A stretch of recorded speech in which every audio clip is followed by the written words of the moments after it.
বৈশাখ মাসের শুরুতে কাঁচা আমের ভর্তা খাইতে কার না ভাল লাগে। সেজন্য ছোট ভাই মিরাজকে দিয়ে কাঁচা আম ফাটতেছি গাছ থেকে। এগুলা ফাটছি, যাত্রা যাত্রা খাইতেন চান এতন ওরা ব্যাগ আঙ্গ ভাই দন্দি চলি আইয়েন। আর আমের খোসা ছাড়ানোর কাজটা করতেছে বাগিনা আরমান, সে আমগুলা ছিলতেছে।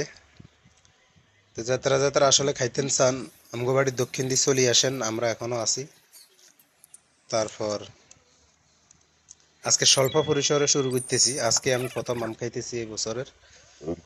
তো আমাদের খোসা ছিলানো শেষ।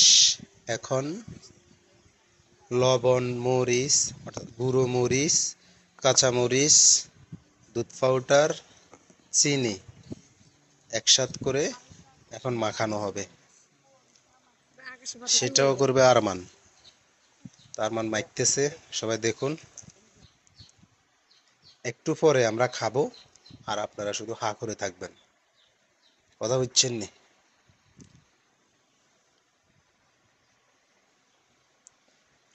আসলে এরকম কাঁচা আমের ভর্তা অনেক ভালো লাগে। আমার সামনে যদি কেউ আমের ভর্তা করে তখন আমার মুখে পানি চলে আসে। তো আমাদের মোটামুটি একদম মাখানো শেষ, এখন খাওয়ার পালা। আনাজকে দিয়ে শুরু করলাম, আনাজের অবস্থা খুবই খারাপ।